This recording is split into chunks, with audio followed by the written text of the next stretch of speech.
In the face of our king's malice, Zhang and the men behind him struggle to maintain calm. Zhang can't help imagining that a massive lion is before him, and that he is about to meet his end because of it. Li Yan calls him a fool since he just confessed his sins. Unable to remain standing, Zhang shakes in fear and cries that he is really ignorant of his mistake. You're digging your own grave there. We all know what you did wrong. Li Yan sighs at this, asking how oblivious and uncultured he can be. With a wave of his hand, he releases the pressure in the air, finally allowing Zhang to breathe properly. Li Yan says that the crop Zhang wants is created through the blessing of Goddess Demera. It is provided as a reward for the farmer's hard work in the fields. Li Yan announces that it cannot be bought with money, for it requires a grateful heart and faith as payment. Our king calls Zhang a lowly creature who is only concerned with profit and doesn't care if he deceives others, as long as he gains something from it. Looking at the merchant's poor form, the Night King asks why he wants to gain divine products when he lacks faith. Zhang doesn't answer and can only clench his fist in anger. Dude, you're in the wrong here. Please get off your high horse. After some time, Hari asks Li Yan if it is really okay to let that man go as it is. She voices her concern regarding the issue, saying that the man still has influence, even if His Majesty sees Zhang as a mere merchant. Li Yan isn't concerned about this, deeming it worthless of his time. He changes the subject and asks Hari if what he asked for has been prepared. Hari confirms that the association called, and she can't help asking with a grin if His Majesty plans to take the test as well. She adds that doing so will also be convenient. Li Yan glares back at her, calling her out for being absurd. He can't believe that she even suggested testing a king like him. Realizing that she just dug her own grave with that thoughtless remark, Hari asks why His Majesty wants to go there. Don't worry, I'm also confused about what they're talking about. Li Yan announces that he wants to search for soldiers that he can use. He clarifies that he is the one doing the testing.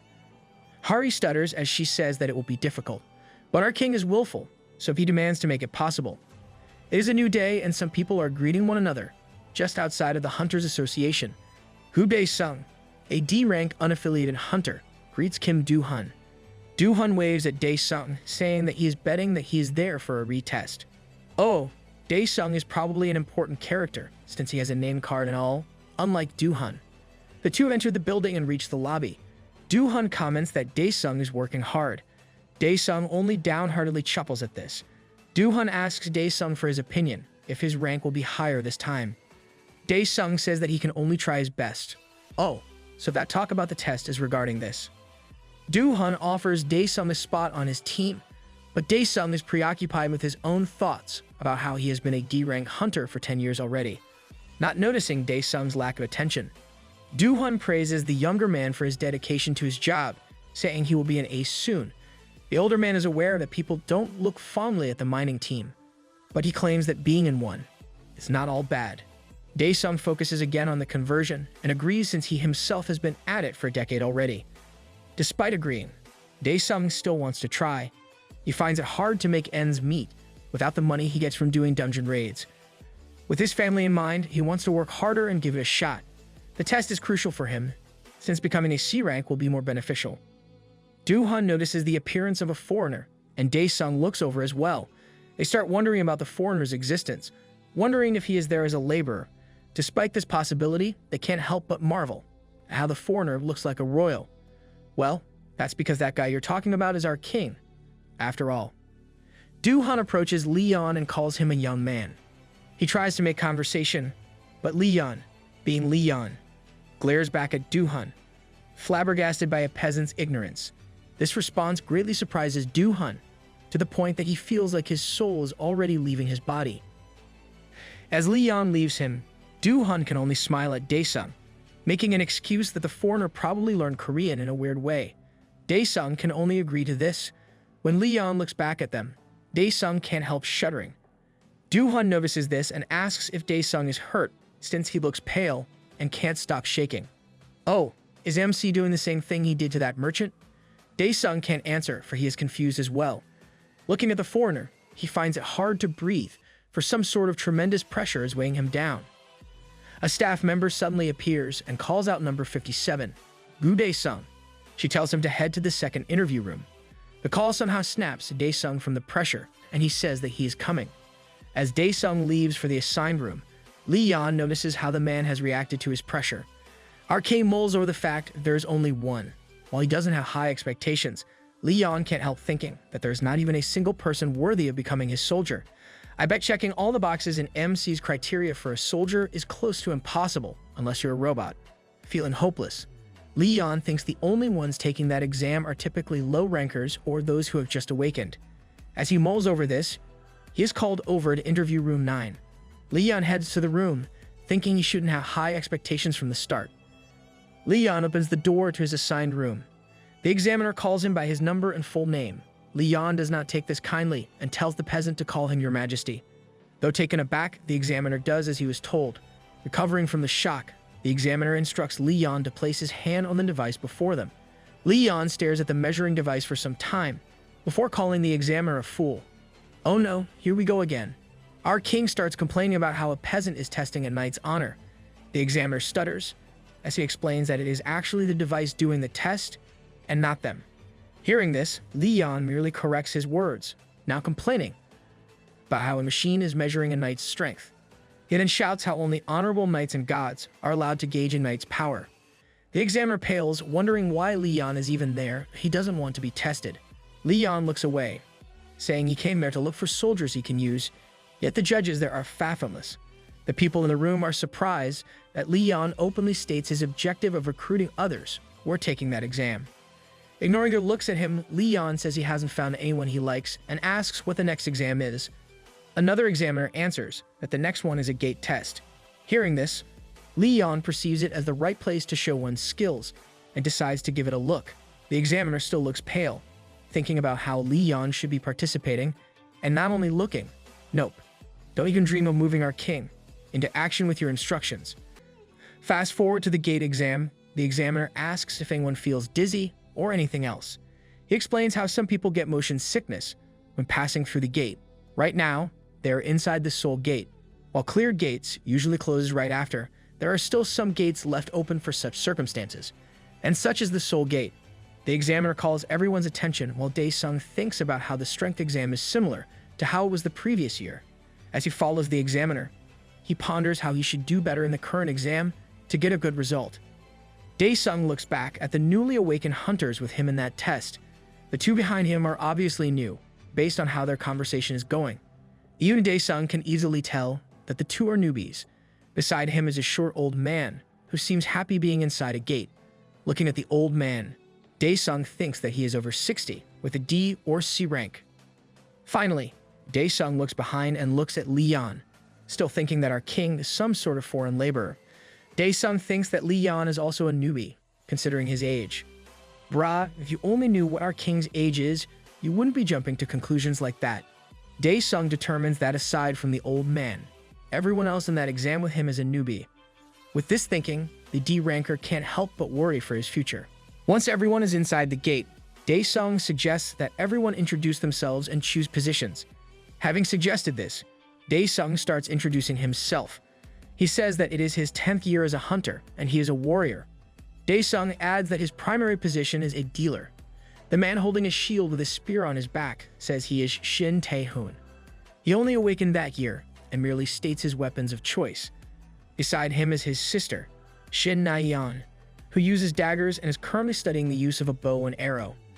Dae-sung realizes that the two still haven't determined their main weapons, so he asks if the two have even been in a training center. Tae-hoon and Na-yeon proudly show off that they've been into one for 3 months. Their answer makes Dae-sung pale, now that he knows that the two are complete noobs. It's okay. Dae-sung, you might get lucky this year since you are in the presence of our king. Dae-sung looks at the old man with hope and asks about him. The old man introduces himself as Oh Gong-tae, who is already in his 5th year as a hunter. His primary weapon of choice is gauntlets. Though he had awakened, he only recently resigned.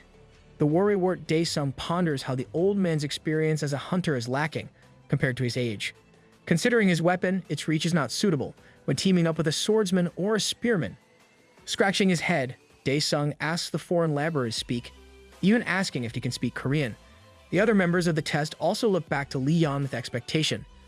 Li Yan thinks about it and announces that he doesn't fight, since using a sword meant for dragons against chickens is pointless. Our king knows when to say no. Dae-sung pales and is so surprised that the guy he imagines to be a foreign laborer can speak fluent Korean. With that settled, the examiner explains that they need to hunt 50 kobolds for the gate test. He adds that a null will sometimes appear, so if things get dangerous, then he will intervene. The examiner assures them and advises them to focus on showing what they can do. As they walk in the forest, Dae-sung can't help looking back with worry as he recalls what happened earlier. He asked Li Yan if he didn't bring any weapon with him. The other team members are surprised by this, and Na Yan even offers her bow and arrow. Li Yan holds the bow, asking if she wants him to use it as the king. Na Yan ignores the odd way Li Yan speaks and simply confirms that he can return it once he's done. Li Yan becomes furious and throws the bow into the ground. His sudden, aggressive action surprises everyone. Well, at least our king didn't destroy the bow. While everyone is shaken by what Li Yan just did, the examiner merely ignores this as if he is already used to it and tells them that they should go now. Now that they are walking in the forest, Dae-sung can't help but worry that they might fail that test. Determined to make it through, he suggests a location he knows of for hunting. Considering Dae-sung's experience, Tae-hoon agrees and Gong-tae says he's okay with anything. Li Yan only listens to them, not making any response. Tae-hoon then mentions a settlement at the end of the terrain and says there might also be a lot of kobolds in that area. Hearing this, Dae-sung patiently explains that going into a settlement with a small group like theirs won't be good for them, since they can easily be surrounded. Dae-sung says that they'll hunt kobolds living in caves now, since they can set fire to the entrance and let the smoke enter the caves. With this plan, they can easily slay some cave kobolds. The plan Dae-sung presented settles it for the siblings, who are happy that they are teamed up with someone with experience. I must admit, his plan kinda works if they prefer playing it safe. Dae-sung says it is nothing. After all, he can't be proud of something like this. Knowing that he is a D rank, he studied any reading materials on gates, tutorials, and strategies.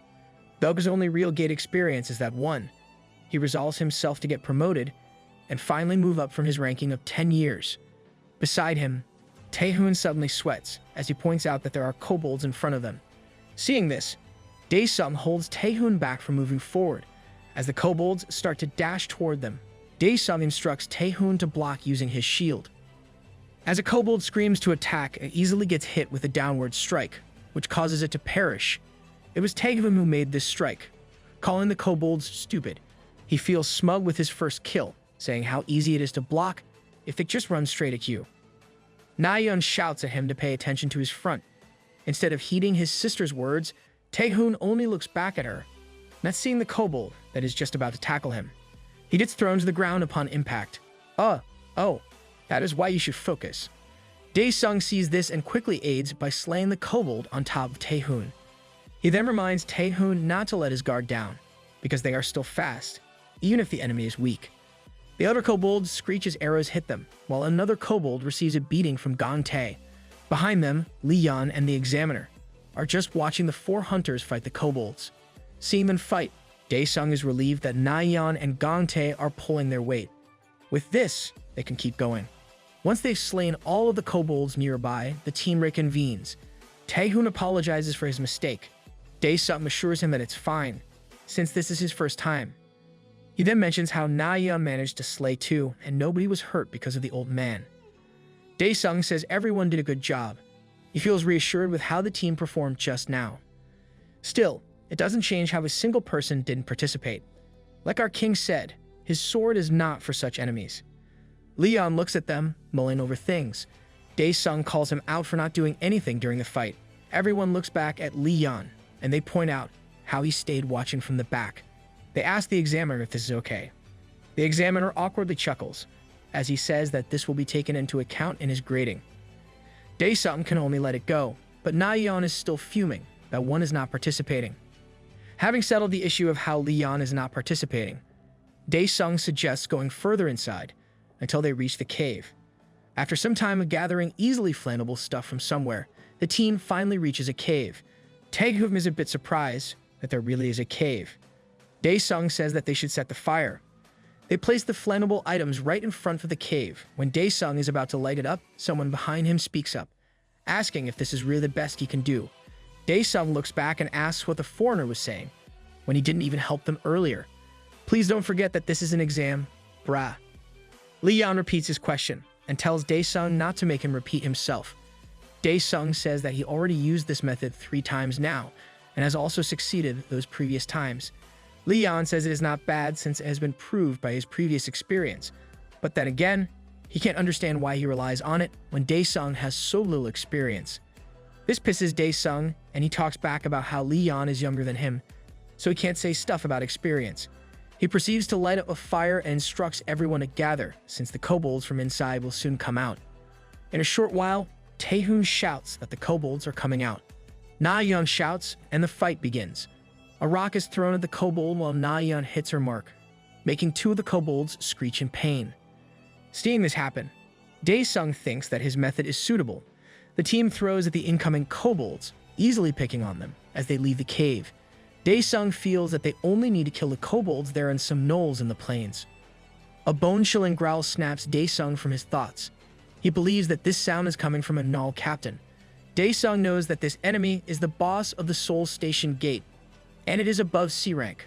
With its sudden appearance, Daesung begins to panic. It's Murphy's Law happening. The null captain roars out loud as if to flaunt his prowess. Na-yeon shouts at Daesung, snapping him from his panic. Recovering himself, Daesung gives instructions.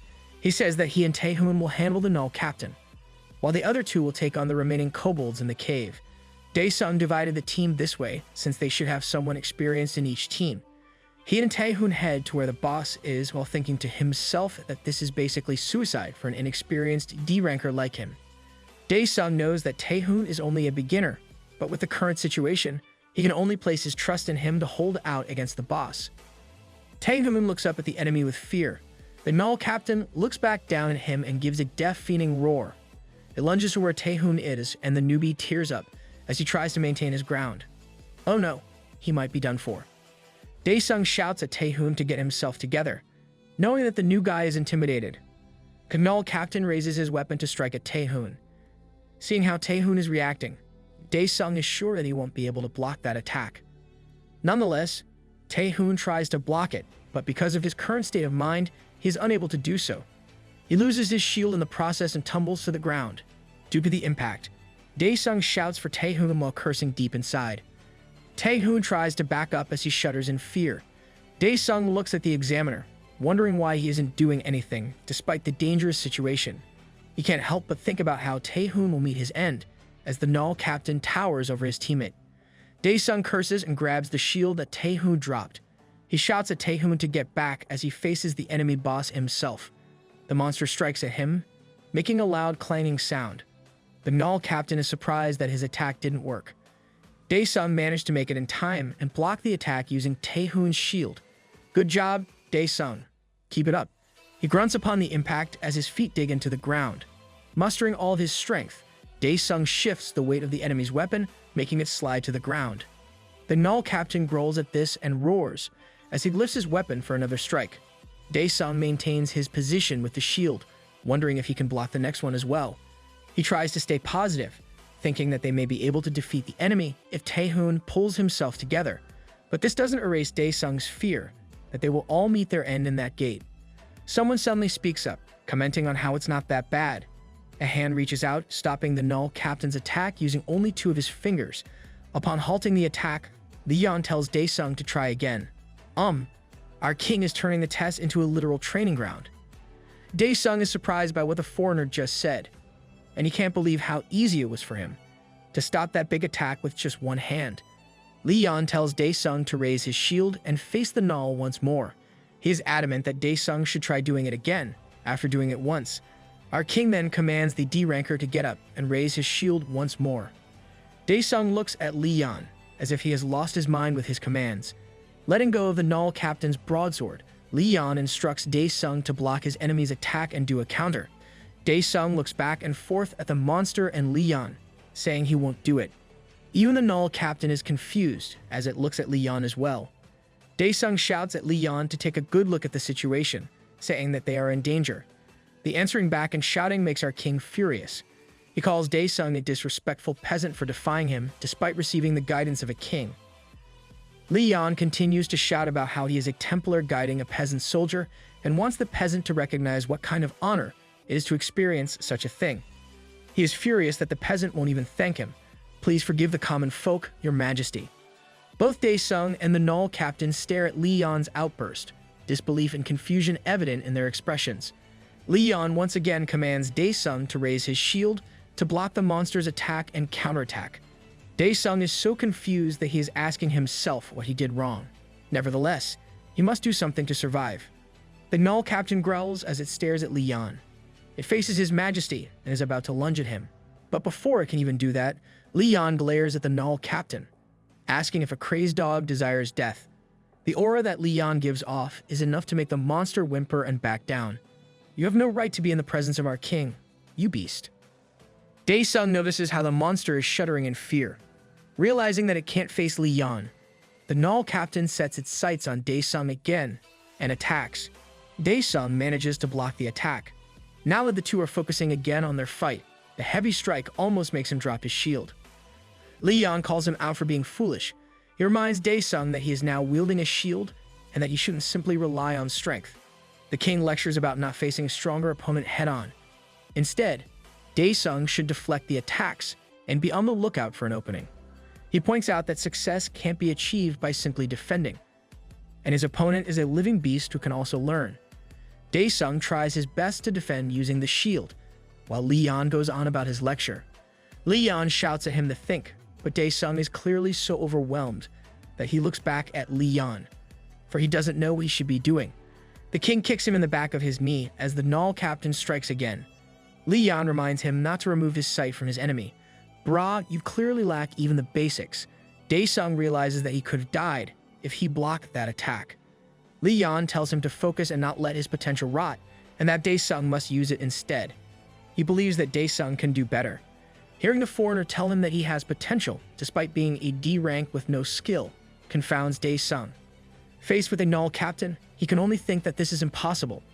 He doubts that there really is a potential within him, just because another person thinks that way. But for some reason, Daesung calms down, and he starts feeling as if he can finally do it this time. The null captain lunges for another attack. Daesung believes in himself and shouts. The monster's sword strikes and creates substantial damage to the shield. Despite this, Daesung manages to deflect the attack as Li Yan instructed. You're starting to get it. Do a better job and make sure to please our king, peasant. Having blocked it, Daesung is amazed that he managed to pull that off.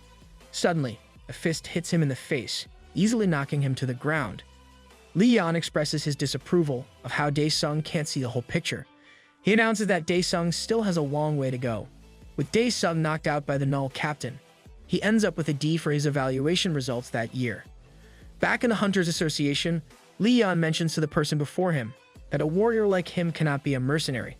The old man chuckles, claiming that even the use of a bewitching mask to disguise himself is pointless. This person is the Korean Hunter Association president, Oh Kang Hee-yuk. Wait, did he pretend to be the old man, Oh Gong-tae? Though a bit worried, Kang Hee-yuk mentions Li Yan's exam participation and asks if he managed to get what he wants. Li Yan says he at least got a soldier candidate from it. He adds that the president really has nothing to worry about since he has no intentions of going overseas. Kang Hee-yuk is surprised that Li Yan can tell what he's thinking and admits that he is nervous because of His Majesty's prowess. He then mentions how he was also impressed with what happened inside the gate. Kang Hee-yuk claims that even if it was a monster from a D-rank gate, the null captain was still about C rank. A quick flashback of what happened after Daesung got knocked out, Li Yan lifts a finger and scolds the null captain for even staring at him. Using that single finger, he easily defeats the null captain. Looking back at it, Kang Hee-yuk is amused by how His Majesty treated the enemy as if it were a mere toy. Li Yan claims that it doesn't even deserve to be a toy. The Korean Hunters Association president changes the topic, saying that if His Majesty wants to create a guild, then he will surely aid him. He knows that His Majesty is aware how fame is the best way of establishing an organization. He adds how doing so in that day and age only gives a few options. Kang Hee-yuk tells him that there is a gate that became red in Chongju after a raid failed. He says it has been a year and no one has ever cleared it since. In that desolate place filled with death, the aim is to destroy or take the jewel of wisdom protected by the Red Gate boss, Jad Spin. Yet another mess for our king to clean up. Let's first have a look at what happened in the Chongju Sports Complex Gate, back when KPP Guild raided it for the first time. In short, this is another flashback. The team enters the gate, and seeing the buildings, they can quickly tell that they are in a gate with modern civilization. They think it might even be more advanced compared to the Earth they came from. One of the female team members is amazed by this, while another says it is completely possible, since there are gates with a fantasy and Mirim setting. Another member points out to their guild master that the place they're in right now is more of a cyberpunk setup. It's remarkable that the gates in this manhwa have different settings. The guild master sighs at this, saying they must revise their plan, starting with the part organization, since it was made based on the assumption that they'll face a few strong adversaries. The guild master looks around and announces that they will make their base camp in one of the abandoned buildings, since it has a good height where they can view those around them. Once they are inside, the guild master asks Horiol if he sees anything. Horiol says he could not detect anything, whether it may be NPCs or monsters. The guild master then asks about Jag Spin, who is the boss of that gate. Still looking outside, Horiol says he doesn't see them either. Hearing this made the KPP guild master feel strange. From Big City, there were no sightings of anything. He tries to stay positive, thinking they aren't at least against any army. With so little information, the guild master calls the attention of his members. He reminds them that they should remain vigilant and that they will select their expedition as to who will map the area. The guild master couldn't finish his words because what happened next completely made him perish. What just happened? Horiol was the closest when it took place, and he could only call out Hunsu's name. Everyone is aghast by what happened, but knowing that they are in danger of being shot at, they quickly take action by finding a cover. The thing that is attacking them is an armed robot. Equipped with other weapons, it attacks the KPP team's hideout. The members quickly run for cover, but some of them cannot make it. Horiol shouts at fellow team members and thinks of how their guildmaster, who was an A-rank tanker, was even unable to retaliate himself. He can only imagine what kind of monster they are facing. The remaining members keep on getting shot at, and Horiol shouts that they will die if this continues. He asks another member if she can locate the enemy. The woman says that the enemy is at 3 o'clock, but she cannot measure the distance because the dust is blocking their view. She then turns to Horiol and refers to him as the Vice Guild Master, saying that the building they're in will soon collapse. Horiol quickly makes a decision and shouts that they shall fall back. With those words, everyone still alive runs out for their lives. This series is turning into a suspense thriller. The woman asks what they should do about their guild master as they run for safety. Horiol says there is something strange, so they have to focus first on recovering before returning for their guild master. After those words, he instructs Hayuri to check their exit. Hayuri complies and runs ahead to check. Once near the entrance, she announces that she doesn't detect anything, and even concludes that it is safe. She quickly dashes out but stops short. She touches her neck, wondering why it is itching. Suddenly, wires become more apparent, and Horiol and the rest of the guild members become horrified upon seeing Hayuri perish. Horiol sees the wires, and apparently, the whole place is now set with numerous traps of them. That is seriously messed up. It reminds me of that laser scene from Resident Evil. They had only been inside the gate for a short while, so Horiol is surprised by this. He gives the order to cut all the wires, since they should make their escape. Horiol adds that everyone should infuse their mana on their weapons to cut them. As Horiol does this himself, he starts thinking if there is really only one enemy in that place, and since when has it been watching them? Far from where their group is, someone or something is watching them. A spider-like armed robot detects them and immediately launches another whip-like weapon towards the group. Horiol somehow notices this, but is already too late for him to warn the other guild members. The launched attack creates massive destruction, and many of the members scream. After a short while, the dust settled and the smoke dissipated. Horiol managed to survive despite losing an arm. Before him are the lifeless bodies of his companions. Enraged, Horiol shouts and curses at the enemy to show himself. From nearby, the robot from before appears. Horiol is surprised that these were all caused by a single robot. He asks if the robot is Jag Spin. For some reason, the robot retrieves an old memory of a woman asking for its opinion, saying that having a steel arm like that will enable it to fight, even if it loses its ammo. Back to the fight, the robot uses that same steel arm. Horiol shouts at the robot, cursing at it for slaying his team. However, he is unable to speak more, for the robot does another attack. A voice of the woman from before calls the robot Yappy. The whip-like weapon of the robot wraps around Horiol as Yappy recalls the order to protect the city. With that, Horiol is no more. The Chongju Gate. with its record of its first raid team up to the third raid team being unsuccessful, is later marked as a red gate. Due to the gate's difficulty, the raid for this gate is halted. Now, going back to the present, a big hammer thumps to the ground, sending dust everywhere. A big guy with dreadlocks comments on the bad weather, while a woman says that they shouldn't enter the city since it is more likely to face jagged spin the further they delve in. A white-haired man wearing a black cloak, leading others like him, speaks up about how they will proceed as planned. Their group will be taking the Jewel of Wisdom, while the other guild will have the rest of the rewards, including the 60 billion. Brah, you should focus on clearing the gate first. These people who entered the Chongju Sports Complex gate are from the Golden Lion Guild, which is among the top 10 in Korea. They have their guild master, Hwang Gi-yun-cheol, and vice guild master, Hwang Yeon-ha, with 47 other members. With them in this gate is Guild Taesung, who is affiliated with the Magic Tower and has 48 hired mercenaries. But they are not the only ones in that gate. Han Hari is wearing her gate subjugation clothes and is serving His Majesty some tea. Li Yan drinks the tea with elegance and appreciates the drink. He asks Hari what it is called. Hari says it's barley tea, while Li Yan relaxedly drinks his tea while sitting on some rubble. Unlike the others, our king only brought a servant to give him his tea. With all of them gathered there, the fourth raid of Chongju Sports Complex Gate finally starts. Inside the Chongju Gate, the fourth raid team has already set their base camp. Li Yan asks Hari if there's a problem. Hari hesitates at first, then admits that she worries about things going smoothly and not going smoothly at the same time.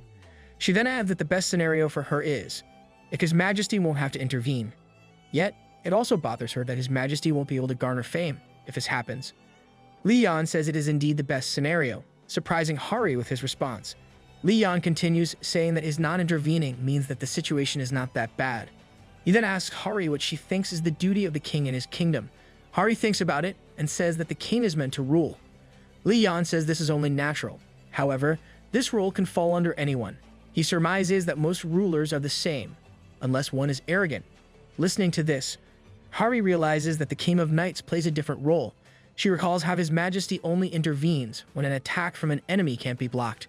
Basically, a Night King fights when necessary.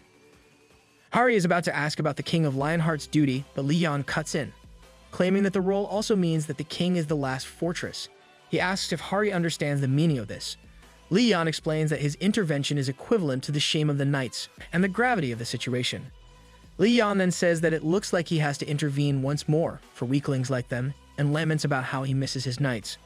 Hari is confused by his words and says that the raid team has an S ranker and a mage, so things might turn out okay. Hari, you shouldn't apply your world's standards to our king. Li Yan recalls how they are called hunters and says that they are indeed strong for mere humans.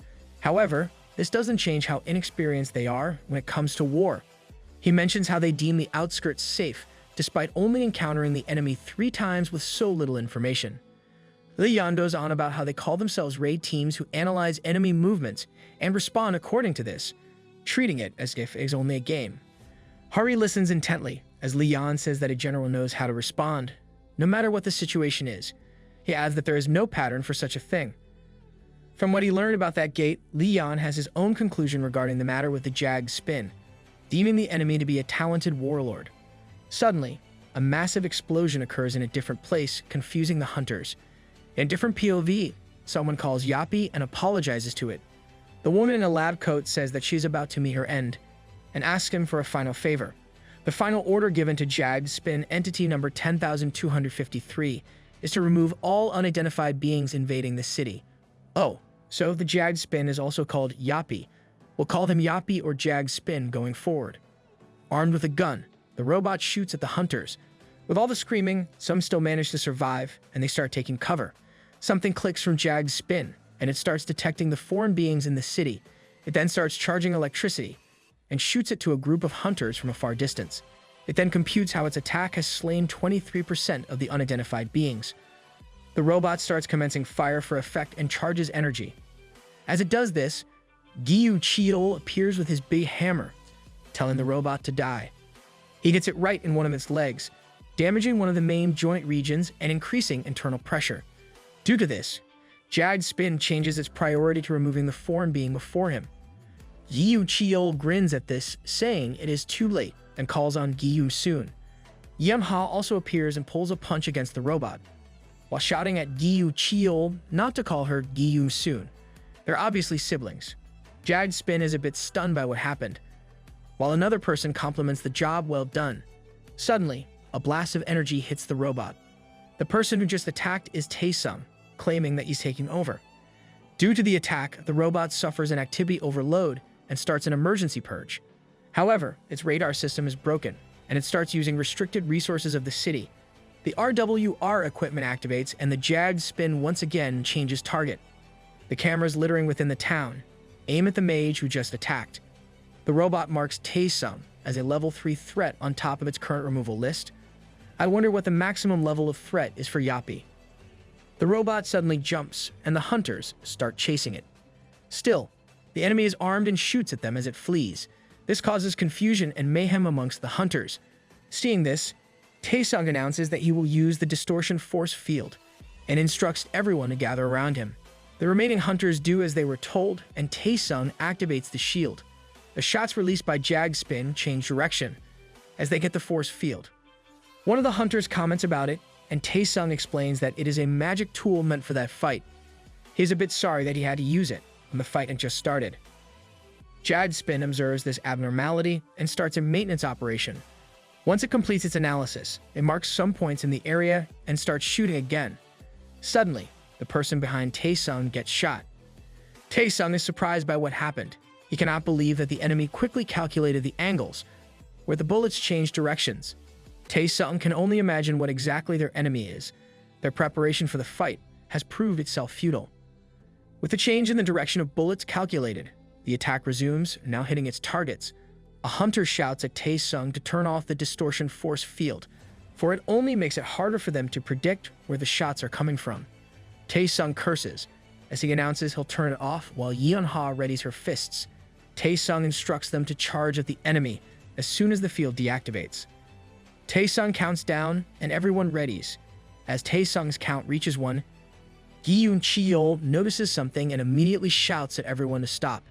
His loud command initially confuses them, but then they realize why Giyun Chiol made that call. The surrounding area is now filled with wires. They all realize that the enemy isn't actually running away. Instead, it has been setting a trap for them. The Jagged Spin gets into position and once again starts charging. Taesung and the others falters. He realizes that gathering to activate the force field is nothing but a mistake. With them in one location and trapped by wires, there is no way for them to dodge any attacks by the robot. Sitting ducks, indeed. Right at that moment, Jagged Spin finishes charging and is about to fire. The robot stops short when the sound of running hooves can be heard from a distance. Everyone is surprised by this. A white horse appears from the distance, and it doesn't stop as it nears the wires. Suddenly, the stallion bites the wires with its teeth, easily snapping them. As the horse calms down, someone pets it, saying that it has been some time since he and his old sworn friend met. Li Yan continues to pet the horse amidst the confusion. He then rides the horse and leads it in front of the hunters in peril. Li Yan suddenly shouts, calling out to the warriors to listen to him. He then makes a compliment about charging through enemies, despite being alone. His words only confuse the enemy robot, but Li Yan is not finished. His Majesty then speaks of his glorious presence and some honor of facing in a duel. Li Yan shouts that he is granting the robot royal permission to fight him. And then he calls out to the warrior once more. Wait, is our king planning a 1 versus 1 battle again? Giyun Chiol and Taesung turn pale at Li Yan's words, and Giyun Chiol can't help but wonder if there's something wrong with the survivor's head. The Jagged Spin doesn't respond to Li Yan's words, and instead establishes the railgun acceleration timing. It generates 13% of its capacity, and deems the newcomer as a simple organism of 0 level. Despite that, it still decides to remove the foreign being just the same. Level 0? Really? Seeing this, Li Yan starts pulling a different sword from the air and tells his old sworn friend that they shall run. At Li Yan's command, the horse's eyes brighten with light, and it starts galloping. At that exact moment, the robot fires at him. Li Yan is unflinching by the incoming attack and shouts that a knight cannot be foiled by something as dastardly as long-range weapons. Li Yan and the horse continue to dash toward the incoming attack, despite its ability to easily create a path of destruction along its way. Both king and horse head straight, unyielding in the face of danger. It's amazing how the horse really trusts our king. Li Yan shouts as he faces the attack head-on, and a bright light appears upon impact. Suddenly, robotic parts are flying in the air, and Jag Spin is surprised by what just happened. Li Yan destroys one of its legs and some parts, with just a thrust of his sword. It is at this moment that the robot's 8-eye calculations stopped functioning. It cannot comprehend that this phenomenon is occurring before it. Unlike its confusion, Li Yan smirks at his opponent's sturdiness. Let's first take a look at the robot's thinking before taking fatal damage. In that fight, the robot has evaluated that the weapon used by the unknown being is an old-fashioned weapon meant for a bout. It also judged the horse's speed and determined that the impact would be limited, since this depended on the weapon's weight. With that kind of evaluation, the threat level remained at 0. Jag Spin concluded that the railgun would instantly slay the invader. However, 3 seconds before impact, the foreign being's shout generates a thin barrier. This deviates from the pattern the robot recorded and evaluated. Then, 2 seconds prior, the robot predicts that the invader directly clashes with the bullet of the railgun. The robot estimated that the impact would slay the invader, even if it was blocked. It was in the single second before that, the bullet flew into the air, as if it were nothing, and exploded behind the rushing figure. Unlike its prediction, the foreign being didn't clash or even block the attack. Instead, it chose to merely deflect the attack. Unknown to the robot, this is a skill that can be easily done by a Grail Knight from the kingdom of Lionheart. This is considered a miracle that only the strongest fighters of humanity can have, and it is a method to carry out the world's rules. It is then that Li Yan hits the Jag Spin. What he used is the Divine Law, blessing of the Arrow Shield, an ability that deflects any long-range attack. Now that we've caught up with what happened in that few seconds, let's move on to what happens next. The robot blasts to the ground because of Li Yan's attack. It is unable to analyze what just happened, and electricity buzzes through its whole body.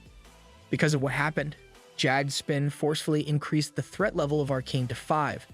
With this evaluation, the robot deems it best to leave the battlefield.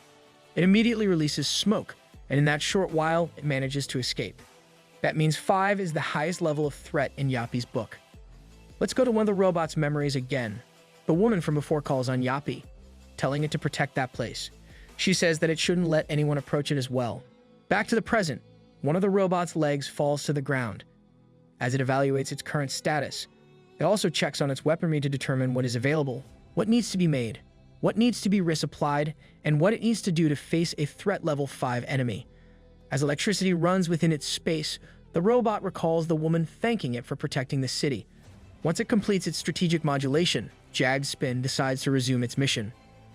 Inside the gate in Block B of the city, a group of hunters is wary of their surroundings. A group member tells everyone to pause, for it detects a visible part of the machine gun nearby. He then instructs the long-range dealers and the rest on what to do. However, a sudden splash of something liquid makes him stop. The man looks back and there are now wires behind him. All of the other members of his group perished. The man's face pales as he curses. He notices a movement behind him and strikes, cursing the enemy. However, his attack only hits the air, leaving him confused. But a wire is already set, and he meets his end along with his colleagues. I'll never get used to such scenes. The upgraded Jag Spin confirms the removal of identified beings. A sudden shriek catches its attention. Another man with a slim form runs away, screaming in fear. The robot detects this, judging the enemy to be threat level 0. The cowardly man continues to scream as he runs. He trips down on the grass and quickly collects himself. He looks back and pleads for his life. The coward hides behind a tomb and screeches as the robot crawls nearer. As Jag Spin steps into the grass, it recalls another memory of the woman calling him Yappy. The woman mentioned how she would soon be buried in that place like everyone else. She said that she would be a part of that city forever, and asked Yappy to protect that place. The robot starts conducting logical reasoning a second time, concluding that its priority is removing invaders. It does another one, coming up with the same conclusion. Jag Spin then conducts an autonomous evaluation, hacking its own logical reasoning and its ability for decision-making. With this, its own logical reasoning has been silenced, and its priority changes. His priority lies with the last command from the woman, who affectionately calls him Yappy. The crying coward becomes confused when he sees that the robot isn't doing anything. The man becomes more surprised when the robot suddenly leaps away from that place without hurting him. A voice calls out to the coward, asking if he's okay. The coward cries out to Tae-sung, claiming that the enemy is tired. Tae-sung asks what he means, and the coward explains how the robot chose to run away rather than slay him. Dude, just be thankful that you survived that encounter with Yappy. He then weaves a story of how it might be because it saw Tae-sung coming, thinking that it wouldn't win. Tae-sung somehow believes the coward's claims, considering that the enemy probably has its limitations. Looking around, they realize that the place they are in right now is actually a cemetery. They observe how that place is clean, unlike the other places in the city.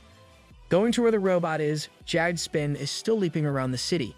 It checks the enemy forces and concludes that its chance of winning is 92%. The robot thinks that the final decision is retreating. One of the hunters comments that the place is unpleasant and that they should leave.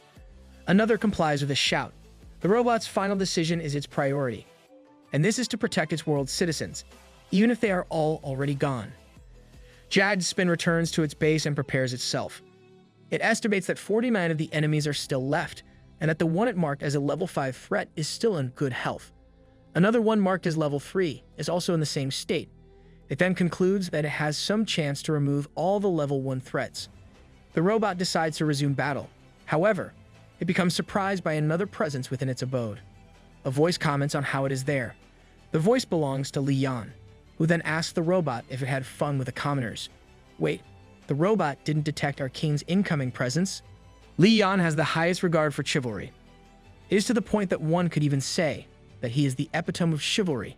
He greatly detests those who conduct cowardly ambushes and prefers a fair fight. In this regard, he seeks Jagged Spin and asks if it is ready. Surprised by the sudden appearance of the level 5 threat, the robot quickly makes it move, and an explosion ensues. Though our king seeks fairness, such a thing can't be expected to be the same, coming from his opponent. Still, even if this is the case, the Night King will never disregard his morals as a knight. His will as a knight will never waver, and this is the main reason why he is strong and has been chosen by the gods. Li Yan manifests his sword and comments on how he shouldn't have expected a machine to have honor. Well, it's a robot, after all, not a trained knight. From a distance, the robot administrates an equipment check. Confirming that it has more than 400 bullets left on its machine gun, it starts raining shots on Li Yan. The shots don't bother Li Yan one bit, for he has the divine law, blessing of the arrow shield that lets him deflect long-ranged attacks. Jagged Spin recognizes the same pattern from before and labels it as an abnormal phenomenon. It then analyzes curvature and starts marking specific points. After doing so, it starts firing again at Li Yan. Li Yan smiles at this kind of attack as if amused. Then he presses his feet into the ground, making the ground form boulders around him, effectively protecting him from the attack released by the machine. This form of defense astonishes Jagged Spin. Suddenly, a huge sword stabs where it previously was. The machine skids backward, barely avoiding this sudden attack. It is once again taken by surprise when it sees the invader atop a horse with that huge sword from before. Oh, is this a continuation of the previous fight?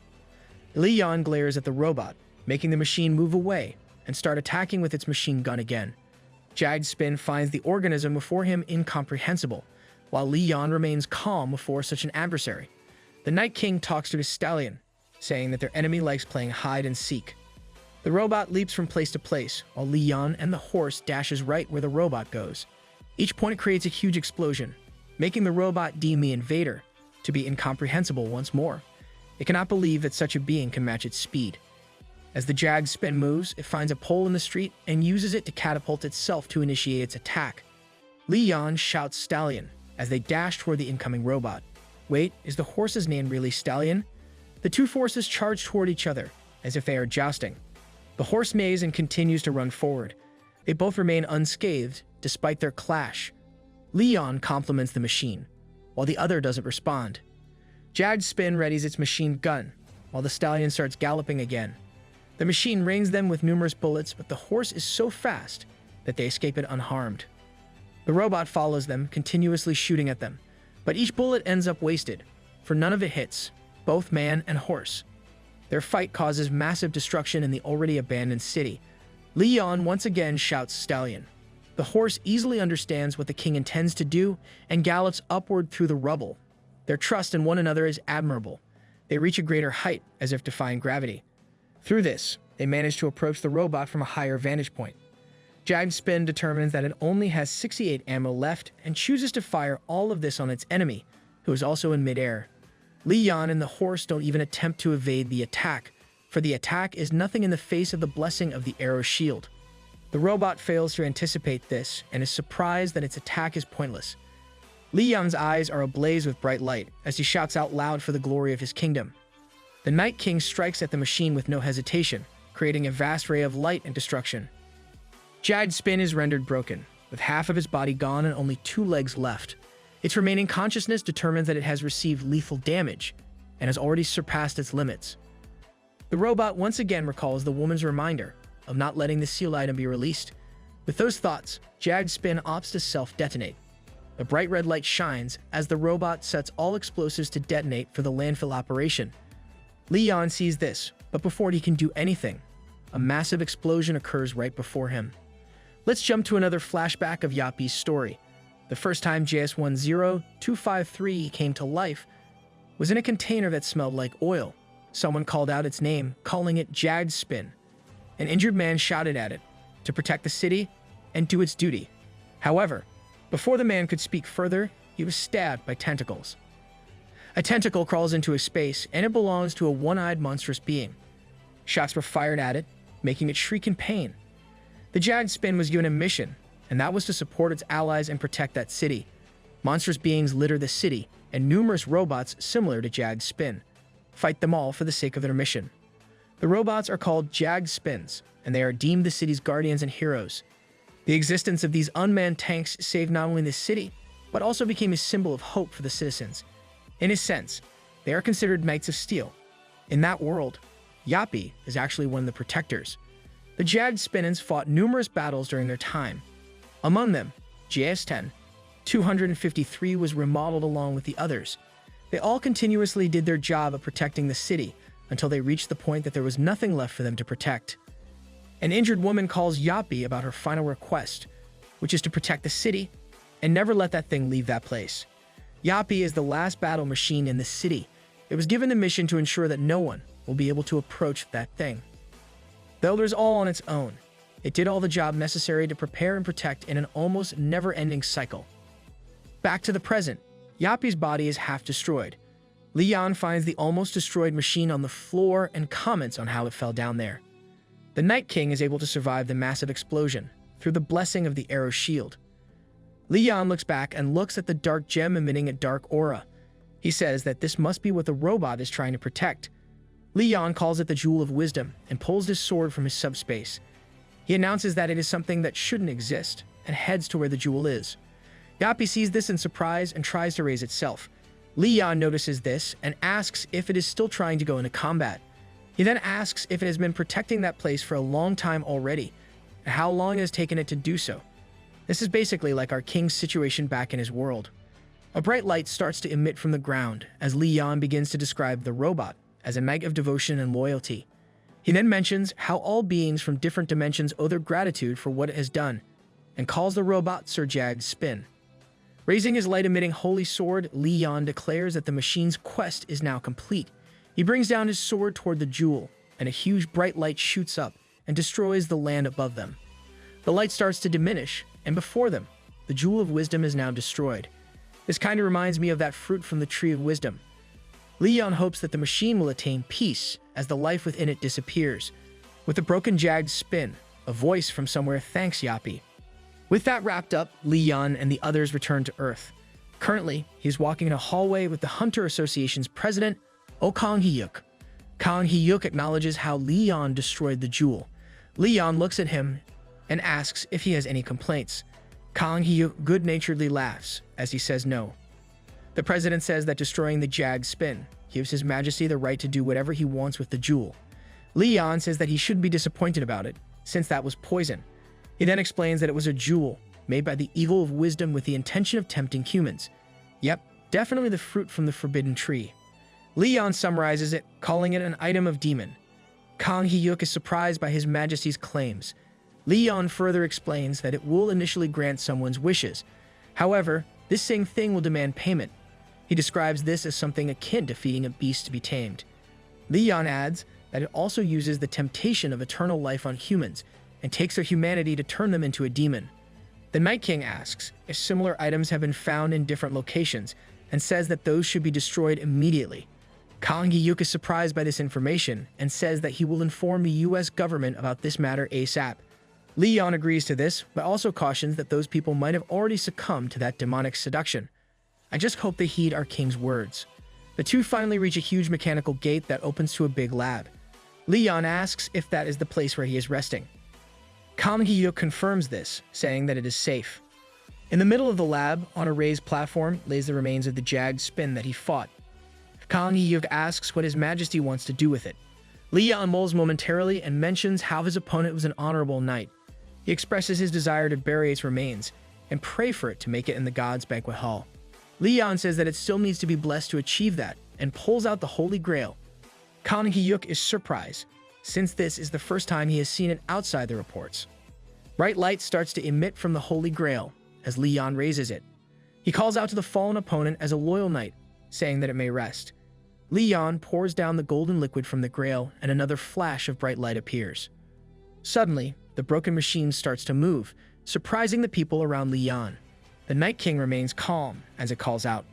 The robot makes a sound, and a small claw appears from a rectangular hole in the machine. Lee Yan looks at this as he recognizes the divine power being emitted from the robot.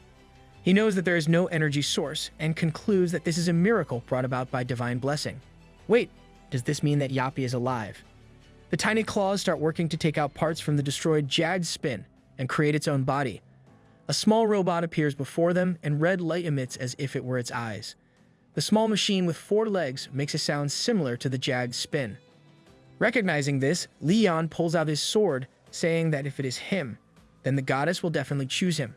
The small robot appears surprised by this welcome, while the others only watch as this happens. The sword is stabbed to the ground, and bright light once again emits from it. This garners the shock of Kang Hyuk and the others in the lab. At the same time, the small robot looks at this without doing anything else. Lee Yan's eyes start to glow brightly, along with his sword.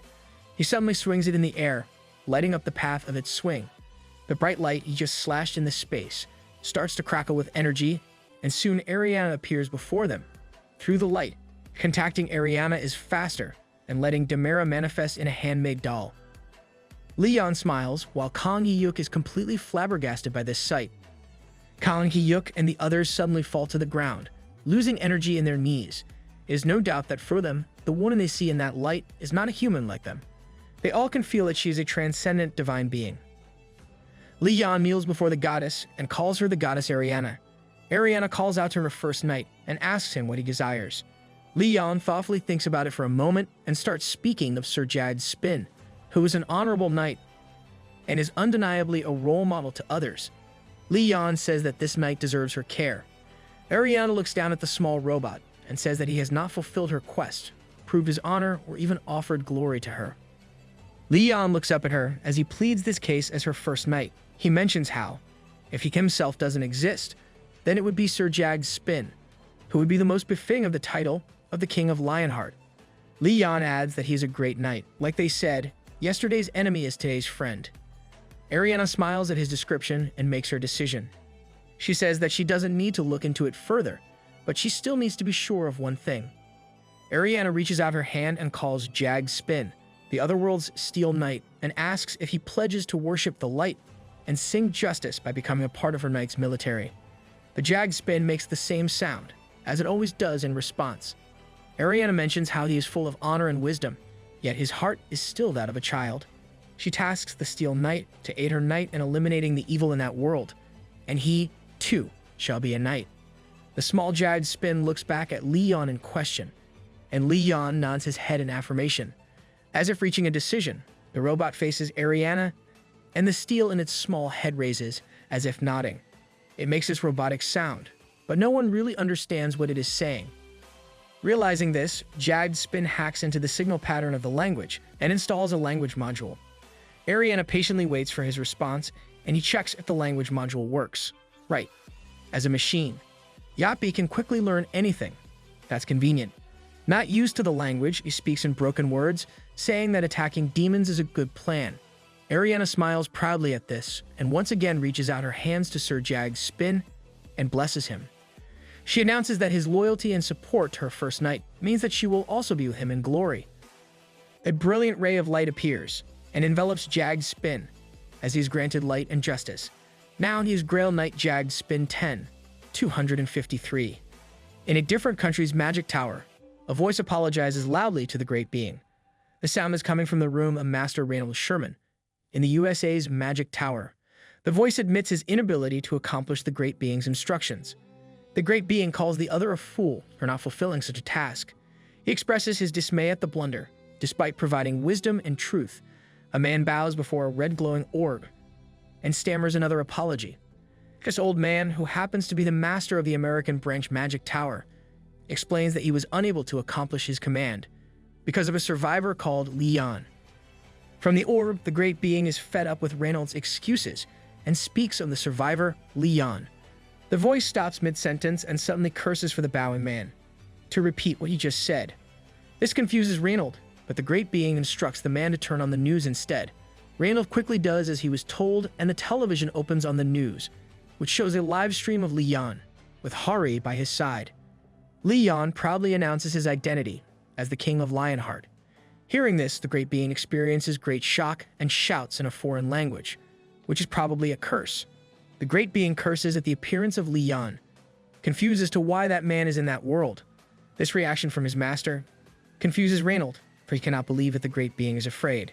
Suddenly, the Great Being shouts that he is giving up and that he won't do it anymore. And just like that, he is gone. Reinald sweats in surprise as he sees that his master is gone. He closes in towards the orb and carries it, as he repeatedly calls out for his master. Receiving no response, Reinald shouts for his master in horror and dismay. And ever since that incident, the jewel never spoke again. Wow, our king's name makes demons cry and curse in fear. In the Korea Hunter Association, Ariana is now gone, and Kang Hyuk asks if they will register Sir Jagged Spin as a member of His Majesty's Guild. He adds that it will take time to establish this, but Leon is fine with it. Now that Leon and Jagged Spin are out of the lab, the two pauses just by the closed passage, making Jagged Spin a bit confused. Suddenly, Leon coughs up, surprising the new knight. Ariana talks to Leon, asking if he is okay. Leon cleans up the mess in his mouth with a handkerchief, saying he is fine. He mulls about how making a Grail Knight in a land-lacking divinity has an unfavorable effect on him. Jagged Spin taps at him with his usual robotic sound. Leon breathes out as he assures the new knight that this is not his fault, since he should be stronger.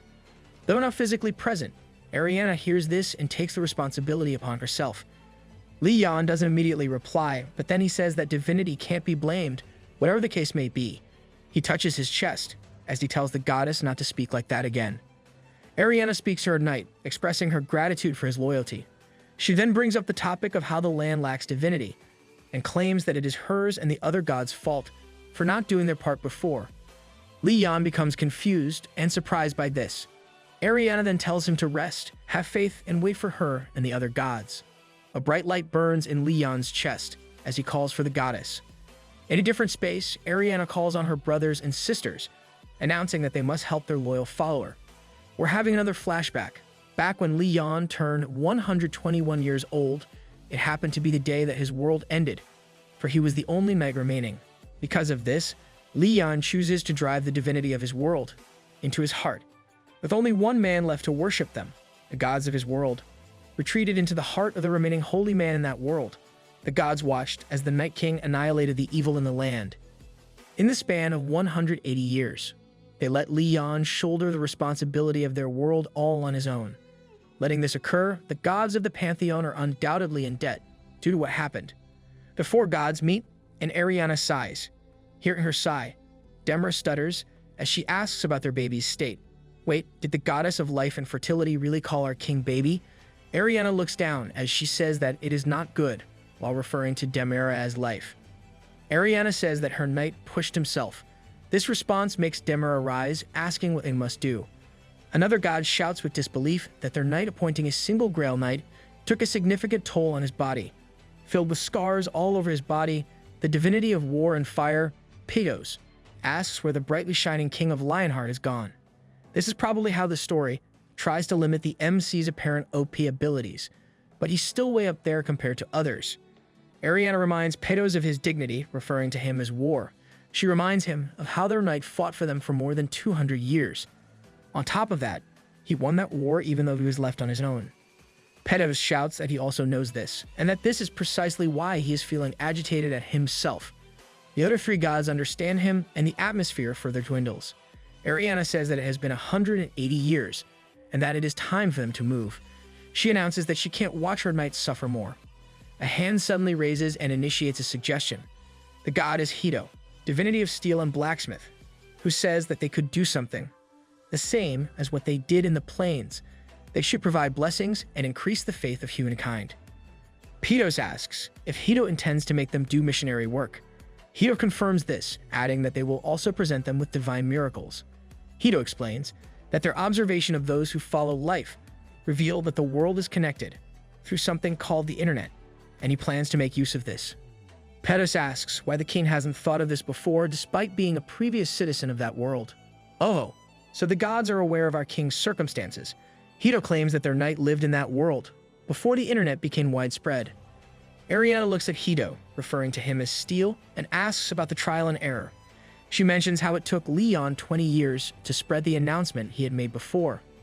Ariana probably refers to what happened in their world, about spreading news regarding the Empire and the demons. Hito smiles and announces that this is where their new Grail night will start. Back on Earth, someone shouts to call manager Jinsu's attention, who is probably taking a short break by reading a webtoon on his phone. Jinsu stands up to check, and the bald guy with glasses shows his screen on YouTube and asks if what is shown is permitted. Jinsu looks at it and suddenly pales as he asks about the Naju Plains and the YouTuber. The manager suddenly sweats as he sees that the YouTube channel is Pantheon TV. At that moment, the channel is holding a live stream about praying to Goddess Demara. The two look at the channel's other contents, such as a farmer trumping against an office worker, something about the rice that changed lives, and other things. Jinsu thought of how the channel is filled with clickbait. The videos have comments that are complaining, and some that marvel at the fact that it gets translated into numerous languages. Seeing that comment, Jinsu can't help thinking how high quality this is. Wait, is this the task the gods gave to the new Grail Knight, Sir Yapi? Jinsu and the other staff of the Hunters Association became quiet. Jinsu breaks the silence by asking who made the channel. The bald guy says it's called Pantheon, and thinks it is related to His Majesty Leon. Jinsu seriously asks if the other even thought of the probability that that man would be on YouTube. The bald guy says he doesn't think so, based on His Majesty's personality. Yup, there's no way our king would do such a thing on his own. The bald guy then assumes that it could have been made by the assistant manager. Jinsu recalls the level of Hari's knowledge of computers and bluntly says that she sucks when it comes to such things.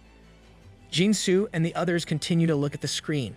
He then argues that the more significant issue is that the videos are not clickbait, since their content is genuine. Jinsu is clueless as to what action they should take regarding this matter, and can only imagine what the survivor is even doing. Giving up his pointless thoughts, Jinsu decides to head out, saying that he'll meet up with that Leon guy. In Leon's current penthouse, behind a closed door, robotic arms are quickly tapping away at a laptop. Sir Jag's Spin announces the completion of creating a subtitle and proceeds to upload a video. The door to the room opens, and Hari appears. She calls Sir Yapi, asking if he is done using her laptop and what he did with it. Yapi looks back at Hari and announces that Phase 1 of the Noise marketing plan is complete. Sir Yapi starts emitting divinity and announces that he's proceeding with the second phase, which is network hacking. Hari expresses her amazement, even if she doesn't really understand what the Grail Knight meant. Her face suddenly brightens up, thinking that Sir Yapi must be playing games with her laptop. She really doesn't know a thing about computers. Sir Yapi might already be taking over the world, and she would still have no idea.